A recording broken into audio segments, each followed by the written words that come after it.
Hello everyone, welcome back to my YouTube channel Shri career institute. तो आज का हमारा टॉपिक क्लास 8 इंग्लिश रीडर का लेसन 7 वाटर वाटर एवरीवेयर है। तो चलिए बिना देरी के स्टार्ट करते हैं हमारे चैप्टर को। इस वीडियो में मैं आपको पूरा चैप्टर की एक्सप्लेनेशन समझाऊंगी, बिल्कुल हिंदी में, और साथ ही हम इसकी एक्सरसाइज अगले वीडियो में देखेंगे। तो आप चैनल को अगर सब्सक्राइब नहीं किया है तो कर दीजिए, क्योंकि अगले वीडियो में मैं आपको इसकी एक्सरसाइज पूरी एक्सप्लेन करने वाली हूँ। साथ ही आपको न केवल क्लास 8 के बल्कि बाकी क्लासेस के भी इंग्लिश और अदर बोर्ड्स के आपको वीडियोस प्रोवाइड हो जाएंगे इसी एक चैनल पर। तो चैनल को जल्दी से कर दीजिए सब्सक्राइब। चलिए करते हैं शुरू। लेसन 7 वाटर वाटर एवरीवेयर, यानी कि हर जगह पानी ही पानी। तो इस चैप्टर में हम क्या पढ़ने वाले हैं? इस चैप्टर में हम पानी से रिलेटेड, अब हर जगह पानी पानी कब होता है? जब बाढ़ आ जाती है, बहुत ज़्यादा हर तरफ प्रॉब्लम्स हो जाती है कि हर तरफ पानी ही पानी हो जाता है। तो उस सिचुएशंस में हम लोग क्या क्या चीज़ें फेस करते हैं, क्या क्या होता है, वो सारी चीज़ें हम इस चैप्टर में पढ़ने वाले हैं। तो चैप्टर काफ़ी इंटरेस्टिंग रहने वाला है। तो चलिए बिना देरी के शुरू करते हैं और वीडियो को एंड तक ज़रूर देखिएगा। Do you like rainy season? क्या आपको बरसात का मौसम पसंद है? What happens when it rains heavily? जब भारी बारिश होती है तो क्या होता है? What will you do in case there is a flood? यानी कि अगर बाढ़ आ जाए तो आप क्या करेंगे? इन तीनों सवालों के जवाब आप मुझे कमेंट करके बताइए। चलिए शुरू करते हैं। On a very heavy rainy day the headmaster of a village school discusses the causes and effect of floods with his students.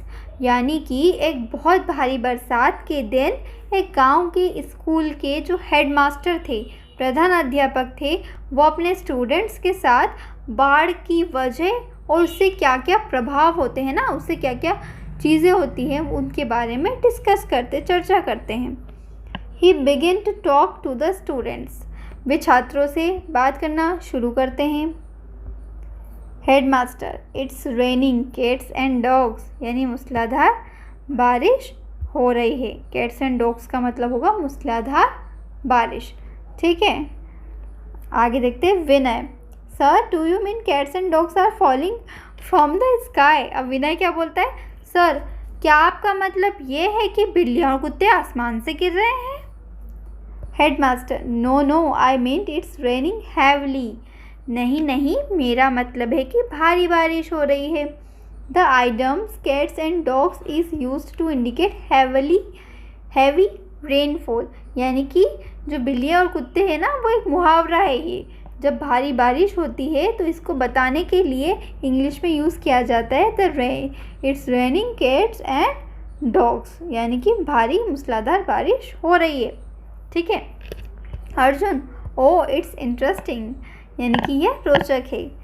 Headmaster, do you know what a disaster means? क्या पूछते हैं headmaster, क्या आप जानते हैं कि आपदा का मतलब क्या होता है? यानी मुसीबत जो आ जाती है उसका मतलब क्या होता है? आपदा मतलब यहाँ नेचुरल डिज़ास्टर की बात हो रही है, ठीक है। तो आशु क्या बोलता है? No sir, I don't.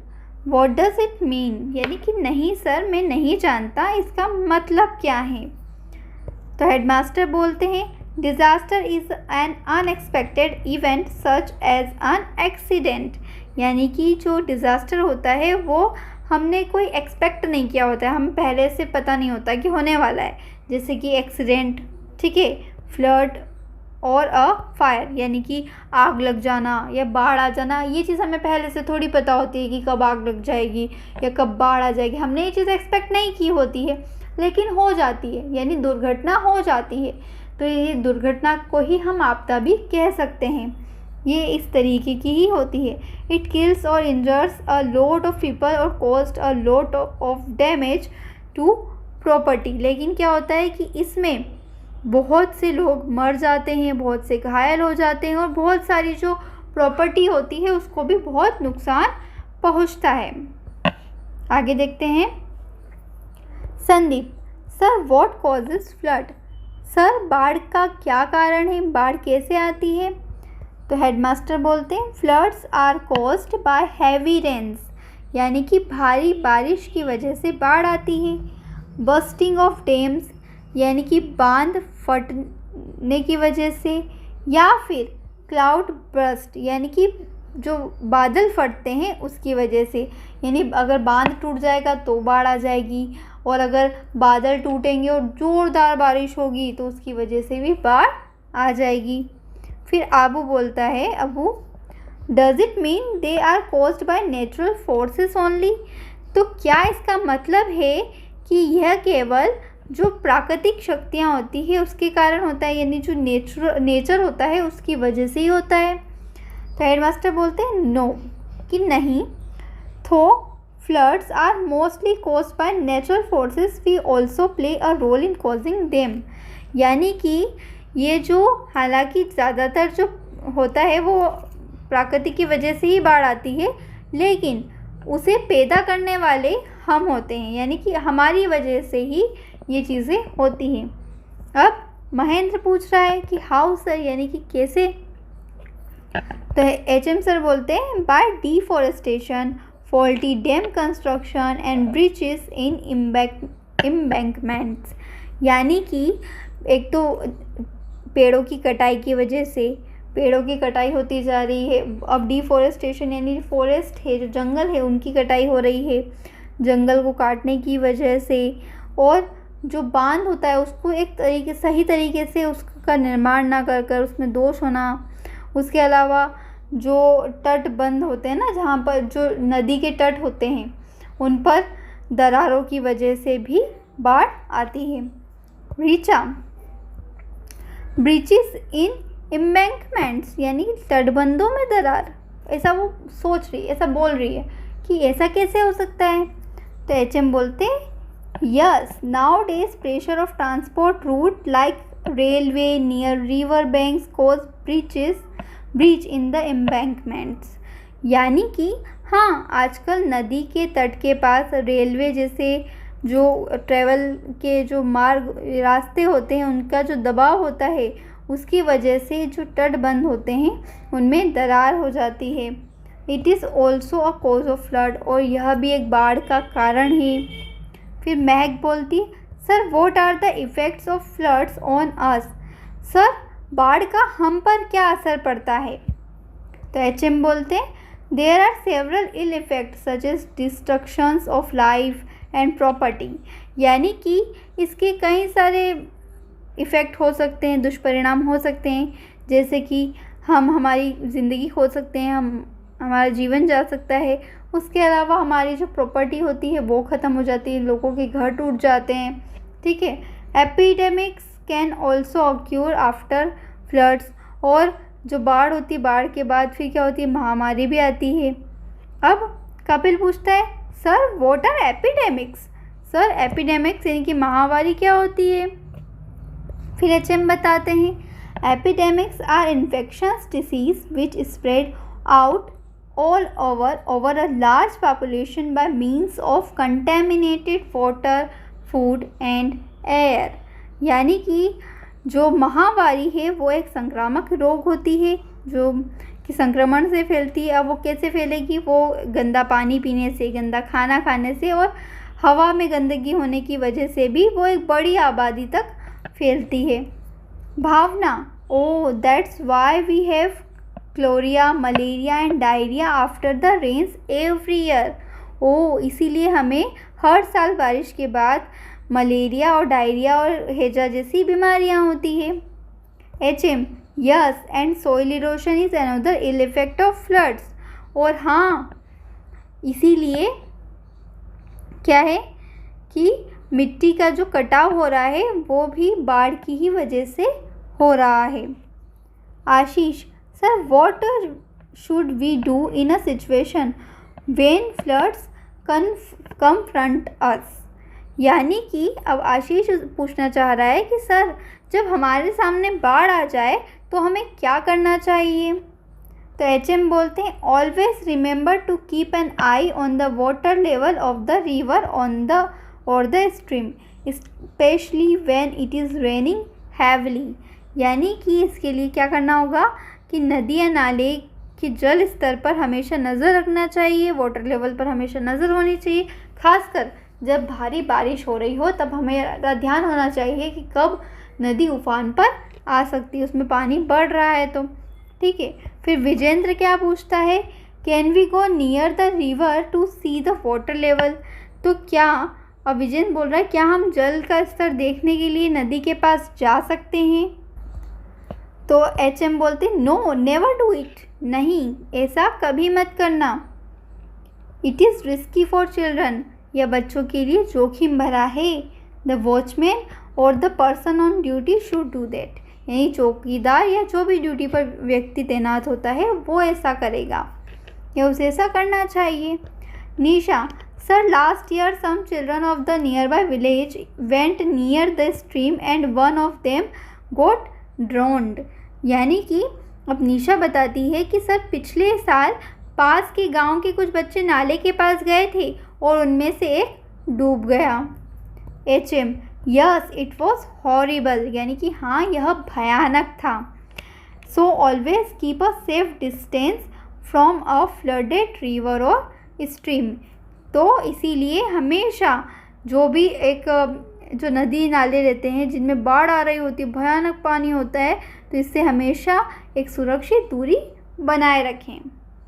अगला क्या है, पप्पू बोलता है sir what should we do when the watchman informs us that the situation is getting worse and alarming. यानी कि सर जब चौकीदार हमें बताए कि स्थिति खराब हो रही है या चिंताजनक है तो हमें क्या करना चाहिए। तो HM बताते हैं now you have to make some necessary arrangements to cope with the situations. तो अब आपको ऐसी स्थिति से निपटने के लिए कुछ ज़रूरी व्यवस्था करनी होगी। क्या है वो ज़रूरी व्यवस्था, देखते हैं। रचना, व्हाट आर दे, यानी कि वो क्या है। HM, first don't get panicky in any circumstances, यानी कि सबसे पहले तो किसी भी सिचुएशन में घबराना नहीं है। आशु, यस सर, ठीक है sir. HM, and try to help your parents, और अपने माता पिता की मदद करने की कोशिश कीजिए। फिर Shubham, how can we help them, तो हम उनकी मदद कैसे कर सकते हैं। HM बोलते हैं if your house is in danger move out immediately to a safe distance, यानी कि अगर आपका घर खतरे में है तो तुरंत सुरक्षित जगह पर दूरी पर चले जाएं। Nagina, should we climb a tree, Nagina पूछती क्या हमें पेड़ पर चढ़ना चाहिए। तो HM बोलते हैं no don't climb a tree it can be dangerous, नहीं पेड़ पर मत चढ़ना, यह खतरनाक हो सकता है। HM, move towards a higher place, अब क्या बोलते हैं हेडमास्टर कि किसी ऊंची जगह की ओर बढ़े। It is better to shift to a concrete house like school building, a temple or a ग्राम पंचायत भवन, यानी कि किसी ऐसी जगह पर जो पक्की बनी हुई हो, वहाँ पर जैसे स्कूल हो गया, मंदिर हो गया या कोई ग्राम पंचायत का हो गया बिल्डिंग, तो वहाँ पर आपको जाना बेहतर होगा। अब बलवान पूछ रहा है how can we save our cattles sir, तो हम हमारे मवेशियों को कैसे बचा सकते हैं sir. HM, free all of them and try to take them to a safer place, यानी कि उन सभी को फ्री कर दो, मतलब छोड़ दो और उन्हें सुरक्षित जगह पर ले जाने की कोशिश करो। Abu, what else should we do, तो हमें और क्या करना चाहिए। HM, take some eatables, clothes, a torch और candles, move boxes, match boxes and other essentials items and leave your house for a safer place, यानी कि कुछ केबल, कपड़े, टॉर्च, मोमबत्ती, माचिस और जो ज़रूरी सामान है वो लो और अपने घर को सुरक्षित स्थान पर छोड़ दो, मतलब घर को छोड़कर किसी सुरक्षित जगह पर चले जाओ। फिर क्या होगा, Mahak, yes sir, what should we do after the flood, okay sir, तो हम बाढ़ के बाद क्या करेंगे या हमें क्या करना चाहिए। तो HM बोलते हैं try to clean and disinfect your house and surroundings as early as possible, तो जितनी जल्दी हो सके अपने घर और आसपास को साफ और कीटाणु रहित करने की कोशिश करो। Always remember prevention is better than cure, हमेशा याद रखें कि रोकथाम इलाज से बेहतर है। यानी कि अगर हम बीमारी होने से पहले ही सब कुछ व्यवस्थित कर देंगे कि हमें किसी तरह से कोई इन्फेक्शन होगा ही नहीं, तो हमें इलाज की भी ज़रूरत नहीं पड़ेगी, हम बीमार भी नहीं पड़ेंगे। तो हम इलाज करवाएं, उससे अच्छा है कि हम पहले ही ध्यान रखें कि हम बीमार ना पड़ें। ठीक है, तो prevention is better than cure. Nisha, how to disinfect our houses sir. तो हम हमारे घरों को कीटाणु रहित कैसे करें, डिसइंफेक्ट कैसे करें? सर बोलते हैं, spray some pesticides like DDT, lime water, kerosene, phenol, etc. in and all around your house. But the most important measure is to take care of drinking water. यानी कि अपने घर के आसपास कीटनाशक जैसे कि DDT होता है, नींबू पानी होता है, मिट्टी का तेल, फिनोल आदि का छिड़काव करो। और सबसे ज़रूरी है कि पीने के पानी का ध्यान रखो कि वो गंदा ना हो। अब उसमें एलम फेर सकते हैं, फिटकड़ी का इस्तेमाल कर सकते हैं पानी को साफ़ करने के लिए। पानी को पीने से पहले आप उबाल सकते हैं, उबाल कर पानी पिएं। ठीक है, अगला देखते हैं Sajid. Sir, what should we do to purify the drinking water. तो सर, हम पीने के पानी को साफ़ करने के लिए हमें क्या करना चाहिए? वही बता रहे हैं आप sir. Use chlorine tablets for purifying the drinking water और बॉयल इट। आप या तो क्लोरीन की गोलियां यूज़ कर सकते हैं या फिर पानी को गर्म कर सकते हैं। Abu, what else should we do sir. तो हमें और क्या करना चाहिए सर? तो हेड मास्टर बोलते हैं, take the members of your family to a hospital and the cattle to a veterinary hospital to get proper medical treatment and vaccination against diseases. तो आप इसके लिए और क्या कर सकते हैं?